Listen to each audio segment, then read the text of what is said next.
Le règlement sur l'intelligence artificielle a été adopté en 2024 par l'Union européenne et il vise à instaurer un cadre harmonisé dédié à l'intelligence artificielle. Ce règlement a pour objectif de favoriser et d'encourager l'innovation avec le développement, le déploiement et l'adoption de systèmes d'intelligence artificielle, tout en posant des garde-fous visant à protéger les droits fondamentaux des individus. Sa philosophie centrale est une approche par les risques.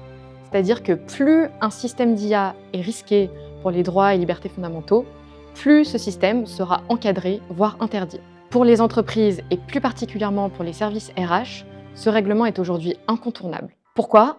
Parce qu'il définit les règles pour utiliser l'IA dans le recrutement, dans la gestion des salariés et dans l'organisation des processus RH. Le texte crée 4 catégories de SIA, de systèmes d'intelligence artificielle, en fonction des niveaux de risque.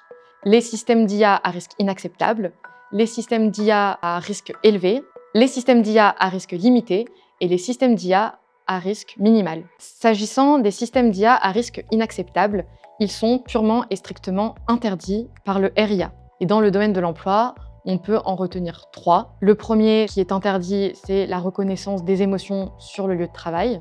Le deuxième, c'est l'exploitation des vulnérabilités et le fait d'influencer le comportement des salariés ou des candidats. S'agissant du premier exemple, donc la reconnaissance des émotions sur le lieu de travail, un outil par exemple qui viendrait pendant un recrutement examiner les expressions du visage, la tonalité de la voix ou les mouvements oculaires pour en déduire les traits de personnalité d'une personne, ça c'est strictement interdit par le RIA. Ensuite, concernant l'exploitation des vulnérabilités, là ça peut être tout type de vulnérabilité, ça peut être des vulnérabilités liées à l'âge, ça peut être des vulnérabilités liées à la situation économique d'une personne ou à sa situation sociale. On peut prendre l'exemple d'un outil d'IA qui viendrait sélectionner certains candidats qu'il aurait ciblés en fonction de leur situation de précarité pour leur proposer des conditions qui seraient moins avantageuses ou un salaire qui serait moins élevé. Et donc le troisième exemple de SIA interdit, c'est celui qui viendrait manipuler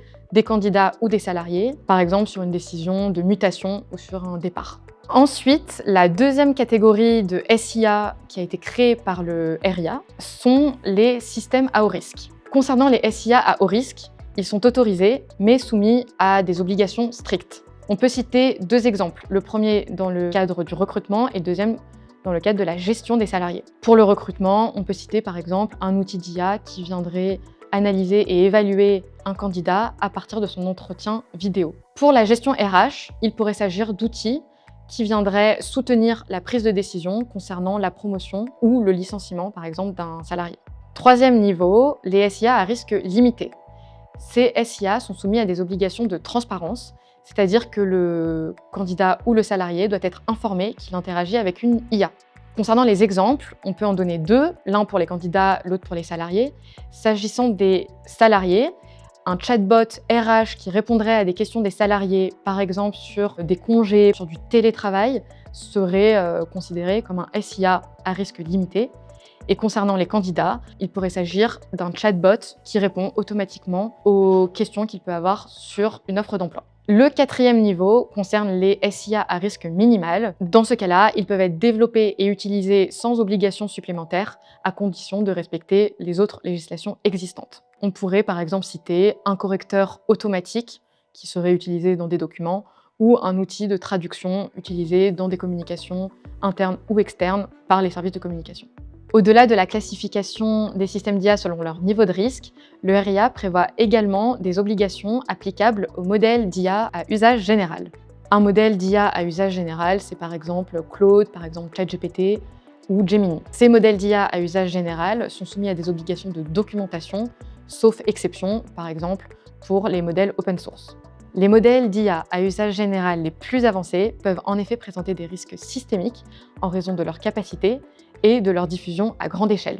Par exemple, des modèles particulièrement puissants pourraient faciliter des cyberattaques sophistiquées, contribuer à la diffusion massive de contenus trompeurs ou encore être utilisés à des fins malveillantes. Dans ce cas, les fournisseurs sont soumis à des obligations renforcées, notamment l'évaluation et l'atténuation de ces risques systémiques.